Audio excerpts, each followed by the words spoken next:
Welcome to the Tech Talks Daily Podcast, where you can learn and be inspired by real-world examples of how technology is transforming businesses and reshaping industries in a language everyone can understand. Here is your host, Neil C. Hughes. Welcome back to the Tech Talks Daily Podcast. Now, since the lockdowns, I must admit I've missed travelling, especially tech conferences all over the world and just chatting with people on show floors. And it's during that time that, when I've been confined to my home, that Texas has rapidly gone right up on my bucket list. I think it's because they came out of lockdown much earlier, and at a time where going to like a ball game, entering a sports stadium seemed like a foreign concept. There it was in Texas, and I could see people out and having a good time, and it's made me yearn to go there one day. So much so that every guest I speak to from Austin, I always try and do a little bit of cheeky research, and I ask them, where is the best place for whiskey and barbecue? And then I go away and I write that answer down. And in the last 18 months, I've been recommended everything from Rudy's to Franklin's, and I torture myself looking at all the pics of that beautiful food over on Instagram. I feel like I've been already, I seem to know that much. But before I invite today's guest on the show, off air, he was telling me that his wife actually runs the Old 300 barbecue, which is, I think he said, about 45 minutes outside of Austin. So that has now risen to my official top place to visit. So a big shout out to all at the Old 300 barbecue. But I'm curious, is there anywhere in the world that you've been dreaming of visiting once the travel restrictions lift? As always, email me, techblogwriter@outlook.com. But enough whiskey and barbecue chat for me. This is a tech podcast after all, and from powering carbon sequestration machines, from algae and fighting climate change, to building out the infrastructure of an internet on Mars, artificial intelligence undoubtedly has a capacity to do good, but we only ever seem to hear about the negative impacts. And as regular listeners will know, I use this show to try and create a more positive narrative. Now, as an enterprise AI company, Hypergiant is truly in the trenches, developing all of these groundbreaking technologies for companies such as NASA, Boeing, Apple, all of which are turning to Hypergiant for new and improved AI solutions. So today's guest is Mike Betzer, and he's the new CEO of Hypergiant. And we're going to be talking about how AI is actively solving some of the world's biggest problems, both here on Earth and even in space. So buckle up and hold on tight as I beam your ears all the way to Austin, Texas, so we can speak with Mike. So a massive warm welcome to the show. Can you tell the listeners a little about who you are and what you do? Yeah, well, thanks for having me. I'm super excited to be here. My name is Mike Betzer. I am the CEO of Hypergiant, and we are an AI company focused on building enterprise-grade AI for space and defense, critical infrastructure, and enterprise customers. Fantastic. And I think I should also highlight, you've got over 30 years in the industry and considered by many as a guru on how tech and AI can shape the future. But I've got to ask, can you share your origin story? Can you remember where your passion for tech came from and ultimately what put you on this path you're on today? Yeah, so 30 years is a nice way of saying, wow, you're an old guy. But thank you for that. I think my origin, not to get you too deep here, is my grandparents owned a furniture store in Iowa. And my parents then took over the store. And back in the day, you knew every customer, you knew every family, you knew their situation, you knew when they could pay their bills, you knew when they couldn't, you knew how to help each other out. And in the engagement between the brand and the person was personal, and it was specific to that individual. And if you fast forward to where we are today, so many wonderful things have happened in the world, but brands are numb to customers and customers are numb to brands. This whole evolution of this big box store and no relationship, no engagement, no understanding, it's sad. And it can be so much better. And so I have spent the last 30 years of my life helping brands get this right, understanding your data, understanding your customers, understanding what you should do, where you should do it, and how you should do it. And that's what I'm super excited about AI, because there is now so much data. And if you use this data correctly, you can make people's lives better. And that's the quest that we are on. Love that. And I should also point out, as a fellow old guy, you're in good company. So you've got nothing to worry about there. And it's funny, really, if we do look back, I think we both grew up in a time where that your local store knew your name, knew your family's name. Everybody kind of knew each other. We grew up with Cheers as the sitcom where, everyone wants to go where everyone knows your name. Then we kind of lost that. But now technology is bringing it all back. It's almost like we've come full circle, isn't it? Yeah, it's cool. And the thing that I love about it now, which is so scary for brands, is the power is now in the consumer's hands. Even if you go back to my parents' furniture store, the power was in the brand's hands, because the brand, you owed money to the brand. But now consumers, with the power of the mobile device and the power of the internet, are demanding that Home Depot treat me in a certain way. And if you don't, I'm going to go to Lowe's. Yeah. And I will share all of my data with you as long as you treat me and my data with respect. Use my data to help you serve me rather than you just extract more cash from me. And that shift is just happening. And the old CEOs of the world, it's a crazy concept. It's a crazy concept not to be in control. But you're not in control. So if you just learn to leverage that data, then you will actually have more control, because your customers will love you.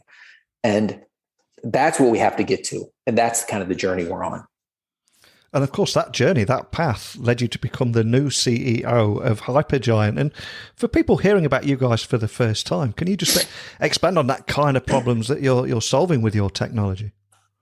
Yeah. So to keep it really simple, we believe that the cool kids of the future are the data scientists and the data engineers. We believe that is the most precious job that there is.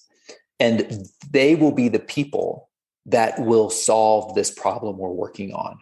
So what we have done is built software, the SaaS software, to enable data scientists and data engineers to prove out the future. So Hyperdrive is our product that's a complete SaaS product that enables data scientists to get data, look at data, ingest the data, analyze the data, and then have out-of-the-box experiences with that data to show ROI of what is different and what we can do, because we're smarter because of that data. That process of what I just explained today would take a data scientist 6 to 9 months to find the data, get approvals for the data, build out an infrastructure, store the data, protect the data, do all those things. It could take a data scientist 6 to 9 months to get that all done. We can now enable them to do that in a couple of weeks to show the impact that this data can have by just measuring something that they have access to, and just using that data and correlating that data with some other data they have. And artificial intelligence does get a bad rap in the media, and I want to try and change that narrative. It's one of the reasons I record this podcast every day. So can you tell me more about how AI is actively solving some of the world's biggest problems, both on Earth and in space? Yeah, I think AI has a bad rap because AI was, I think, in the term was invented out of Dartmouth University in the 1950s, if I recall. And, AI has always been this robotic thing that is going to change the world. And I actually don't even like the term, because it's artificial intelligence. And it's actually not artificial at all. It's it's automated intelligence, it's augmented intelligence, it's taking all of this data and putting it together. I think we need to come up with a new term, but by leveraging it. So the reason it has a bad rap is because it's been around a long time, and today our world isn't that much better. Now, in some ways, it's way better, and I love what we've done. I mean, if you look at cars and automation and Google and search and all the things that are out there, I mean, the world. I mean, we've done amazing things. So I'm very much a positive person on where we are, but we can do so much more. So today, your question: what are we doing with AI here on Earth and in space? If you look at our energy grid system as an example, our energy grid system was built in the 1940s. And our energy, the way we manage energy, is incredibly inefficient. But if we would leverage AI and put AI out on the edge where the energy is, there's plenty of energy. We just don't manage it very efficiently. So, we will get to this smart grid where every household is creating energy and distributing energy. It's going to be a very, very different system. And that's really cool. And we're doing that today with some really interesting companies in the energy sector.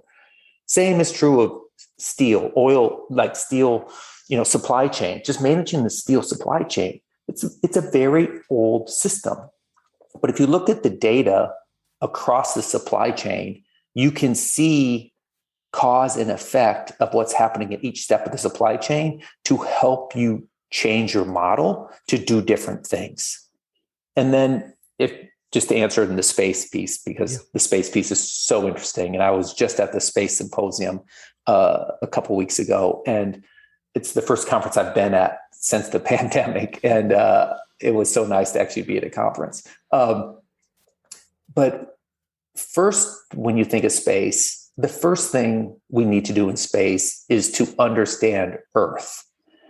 And that's where these orbits, the low, medium, and high orbit are going to enable us to just be so much smarter in what's happening on Earth, so that we can understand, weather patterns. We can understand shipping patterns. We can understand fires. We can understand so many different things that are happening real time, so that we can react in real time, so that it doesn't have this trickle down effect that it has today. So that's one piece of space. The other cool thing in space is Mars. Well, will we really get to Mars, and will we really have people living on Mars? And the answer is, I'm sure we will. But when you think about it, to communicate between Earth and Mars, even with the best technology that's out there today, it's a 20-minute delay. Well, you can't live in a 20-minute delay kind of world. So Mars has to become its own place, which means everything that is here on Earth has to be up there so that it can operate on its own. So there's just a lot of really cool things that we need to create to enable more and more space exploration, to just learn more about what we can do. And I'm thrilled with the governments, because the governments used to always try to build everything themselves. And now the governments are reaching out to companies like us to let us build things for them. And we are having great success in showing the government what we can do, and letting us win contracts with the government to show them the art of the possible. I'm sorry, that's a very long answer to your question. So, not at all. I'm really glad that you mentioned space there, because there is such a renewed excitement at the moment around that. And I think, again, we hear all these negative stories about artificial intelligence, but I think so many people are missing out on the positives here. And just to try and bring that to life a little bit, can you expand on how AI can build out infrastructure for an internet on Mars, and ultimately how artificial intelligence undoubtedly has the capacity to do good? Because this is the good news doesn't sell, does it? And these are the stories that we don't get to hear enough. Yeah, I think the thing that we are learning about orbits is changing the way we think about our world. So before I get to Mars, I'll just focus on Earth. Yeah. It is not very far away when all of these telephone poles will be gone. I mean, look at the way we pollute and the destruction and the construction and destruction of Earth, and just the messiness of. I mean, just look around your town and look up at all of the telephone poles and all the power. It's like, why can't we do that and run all of our communications on the LEO, lower orbit? We can, and we will. And you look at the companies that are doing that. It's very, in a very near term, we're going to have 36,000 satellites connected in low Earth orbit, moving data up and down and around the world. And every single person on this planet is going to have access to high-speed networking, which for those of us that have it, we think, well, everyone should have it. But a lot of the population still doesn't have it. And that's just insanely sad, because that is what enables so much. So whether you're thinking of power or you're thinking of network, that's what we have to get right here. Then everything we're learning here, could we replicate that in orbits on Mars? Maybe that is possible. Maybe that's a way to do it. Maybe we can leapfrog everything that we've had to do here. I mean, how are you going to build telephone poles in Mars? How are you going to have, you're just not going to do that. So you have to have a next generation of infrastructure that is smart to have that in Mars. And just using Mars as one example, but anyway, that's the one that's got all the hype. And it's, I was so impressed when I was at the Space Symposium to see all of the companies that are just pushing the edge on launching satellites, but even cleaning up the debris that's in space. These satellites go out of commission, and we're launching satellites every single day around the world into space. Space is going to become crowded, and we're going to need to clean up that space. So there's so many interesting things that are happening in space, and it's wonderful to see the renewed excitement. Incredibly cool. And I'm curious though, are there any myths or misconceptions around AI that frustrate you? Maybe we can lay a few of them to rest today, once and for all. I think the biggest, if there's one thing that I talk about when I'm talking to CEOs, is CEOs have this desire that you're going to be able to turn on this AI thing and the world is going to be a better place. And that just isn't true. AI is nothing more than looking at all of your data and analyzing that data and labeling that data so that you can make better decisions. So this is a ongoing teaching, training, education, best practice of how to use AI to do good things. I'll use a simple example. Every one of our devices in our home now has a chip in it or multiple chips in it. A car, an automobile has something like 900 chips in it. So all of these devices are smart, yet we haven't changed the way the devices serve us. So as an example, my washer and dryer have chips in them, but I don't get proactive information about my new washer and dryer that I should get because the chip is telling my washer and dryer that it's about to go out of commission. The repairman doesn't just automatically show up. The new washer and dryer just don't automatically show up. We still are using old methodologies for repair and replace and communication. My smart home, while it has all the chips to be a smart home, it's not all connected and isn't actually a smart home. Now, when you look at some really cool companies that are deep in the home, like a Samsung, I mean, they are pushing the edge hard to help that home become smarter. And it's like, look, in a very near future, you will be able to just buy a service pack from Samsung and it will just you'll never worry about your washer dryer. Your washer dryer will just automatically always work. And if there's ever a problem with the washer dryer, they'll either fix it remotely or they'll fix it for you based on your schedule. Same with your car. Why do I still have to get an alert in my car that tells me something's wrong and then I have to take it someplace to get it fixed? If you're spending $50,000 for a new car, why doesn't that car dealer just fix it when they get the pre-alert that something's going to happen in the next 2,000 miles? There's so many ways we can be more efficient if we leverage this data right. And that's what we have to get to. And that's what we're doing. And we're doing that in space and defense. We're doing that in critical infrastructure. And we're doing that across with enterprise companies. And just to bring to life what we're talking about here, are you working on any enterprise AI solutions or developing anything for companies and that with data scientists that you can share with us today, just to help anybody listening, wherever they are in the world, envision the kind of difference that you're making with your tech? Yeah, I mean, the cool thing that we are doing kind of in our R&D and what we have done now is giving companies the ability, what we call auto ML, automatic machine learning. So it's being able to suggest the best model for you with a single click. So what Hyperdrive does is just give you that kind of, lets you ingest all that data and then look at your machine learning to say, what should I do next? What is the right decision? So helping them figure out how to make that decision. And then as they're looking at all of this stuff, start doing what we call auto labeling so that you can understand what is this one component or product, what is it doing? So let me bring this to life by thinking of an example in the energy sector. So in the energy grid, there are thousands and thousands of backup generators.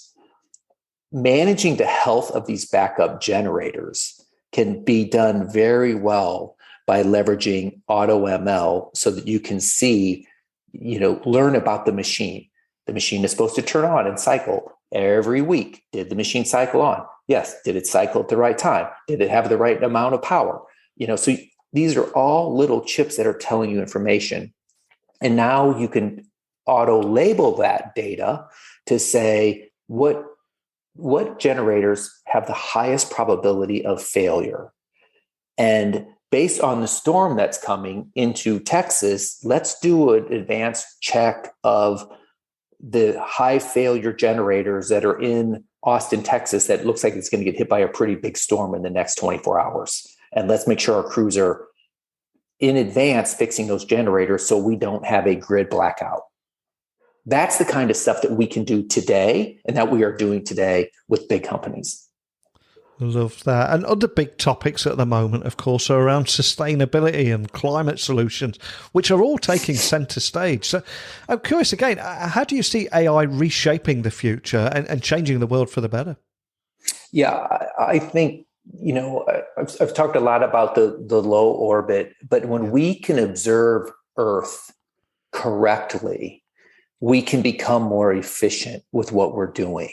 We can see forest fires as they're starting to happen and not being relying on people calling in. I mean, we have unbelievable detailed images to be able to see everything.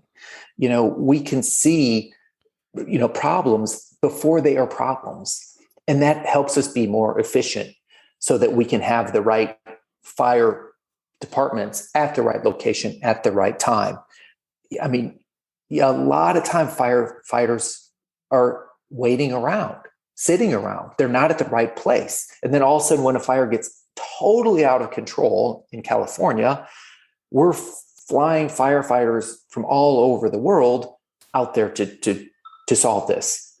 Well, don't you think there's a way to leverage low Earth imaging to see this happening in advance and to get people on the fire before it is a 1,000-acre fire? So that's just one example. You can look at automotive, the inefficiency we have on the roads. You can look at inefficient we have on power. You can look at inefficient we have on ships in getting through canals to predict where there is going to be problems so that we can get ahead of those problems. And that's where we can just become so much more efficient by looking at that data. Because that ship that, there's a problem in a canal and there's 100 ships backed up, you can see that in imaging. You can go all the way down and see what ships and what's in this cargo. And you can say, we're going to have a problem in our supply chain on steel.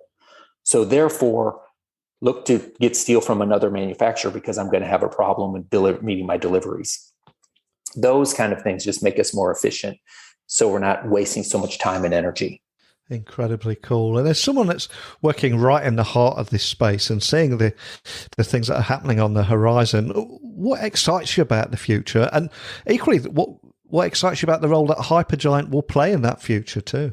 Yeah, the thing that excites me most and actually makes me sad is that I have had 30 years of experience doing this, which puts me on the back half of my journey, any way you slice it. And I look at what the next 20 years are going to bring, and it's going to be amazing. I mean, the children of today that are now, or of the last 10 years or 20 years that are now adults, and the way they have just grown up leveraging technology and their open mindset to having open technology, to sharing technology, to tell brands what they need, it's going to be very, very different. It's going to be very different. And brands are going to figure out how to serve their customers better. And when they do that, those brands are going to become unbelievably successful.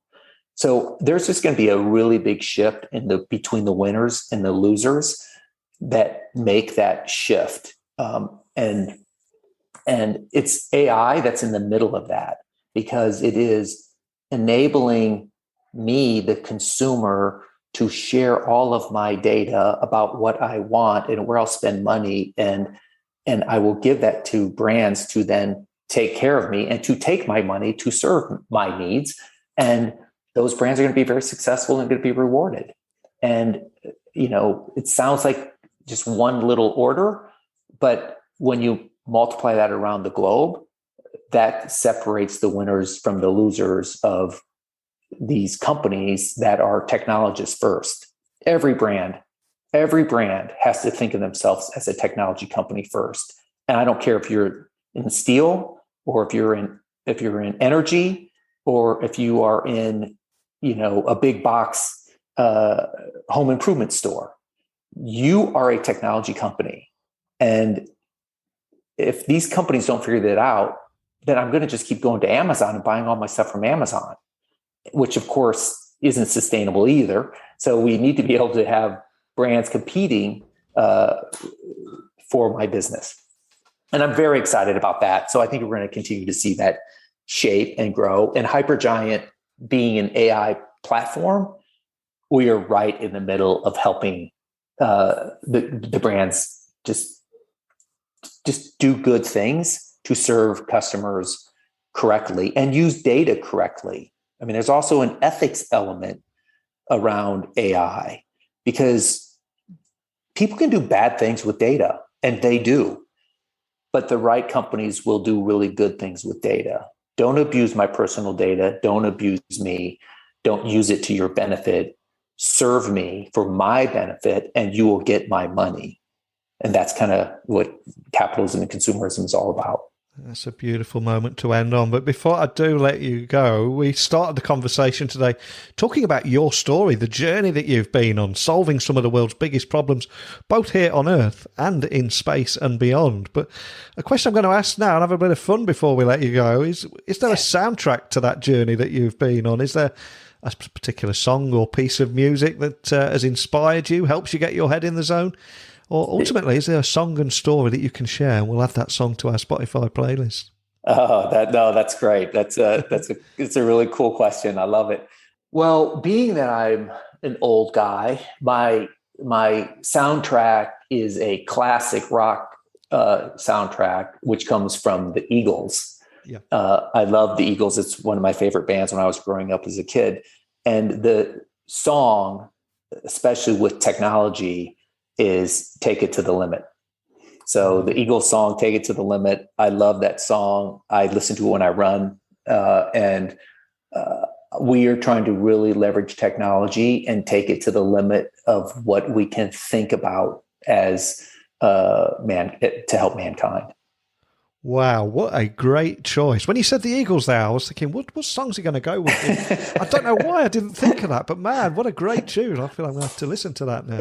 Yeah, it's my favorite. Any sound, anything that I listen to when I'm out running and it makes me run faster is a song I like. So, and that song always makes me up my tempo a little bit. So I enjoy it. Love it. Well, I'll be adding that to our Spotify playlist so people listening can find that. But before I let you go, for anyone listening wanting to find more information about what you're doing at Hypergiant, contact your team or if you've got any questions to ask, what's the best starting point? Yeah, go to our website, hypergiant.com. We've got a very cool website where you can see some of the crazy things that we are doing and that we're thinking about doing in space and on Earth. And if you have any questions, we have a very easy way to use our platform and to get people signed up to use the platform to show them how they can make more progress faster by using our hyperdrive solution to really analyze their data. Well, as you said at the very beginning, we're both from a time where local stores, businesses, and even doctors knew your name, knew your family, and we kind of lost that over the years. But one of the things I always say on this podcast is technology works best when it brings people together. So it feels that we've come full circle here. And another thing, we see so many different horror stories about artificial intelligence, those big robots with the red eyes from the Terminator movies taking everyone's jobs. This is the narrative that so many people have got, and it's so refreshing to hear a positive narrative, and it's a story that needs to be shared. So thank you for sharing it with us today. No, it's great. Thank you for the time. It was great talking with you, and let's get you over here to Texas, down to Austin sometime, and I'll get you some barbecue. Wow, just love chatting with Mike there about how AI is impacting space and defence innovations, infrastructure movement, climate solutions, and so much more, as well as diving into the various enterprise AI solutions that they're developing for companies and data scientists across the sectors. This is the more positive narrative around AI that we need to hear more about. Funny how you never see that in your timelines, isn't it? As I said in the podcast, I think sometimes the media is guilty of going with the good news doesn't sell, bad news does. But in between chatting about how AI is impacting space innovations, defence solutions, infrastructure movement, climate solutions, etc., more than anything, it was just connecting with Mike, who is, 5,000 miles away from me, and hearing his story and the promise that one day we will share that whiskey and barbecue together. That is one of the reasons I record this show. I always say tech works best when it brings people together. So please, any thoughts on today's episode, places you would like to visit once the travel restrictions lift, and of course any whiskey and barbecue recommendations, pictures or questions, whatever it is, email me, techblogwriter@outlook.com, LinkedIn, Twitter, Instagram @Neil C. Hughes, and my website is techblogwriter.co.uk. So keep those messages coming in and I'll get your voice heard too. So a big thank you for listening, and until next time, don't be a stranger. Thank you for listening to the Tech Talks Daily Podcast with Neil C. Hughes. Remember, technology works best when it brings people together.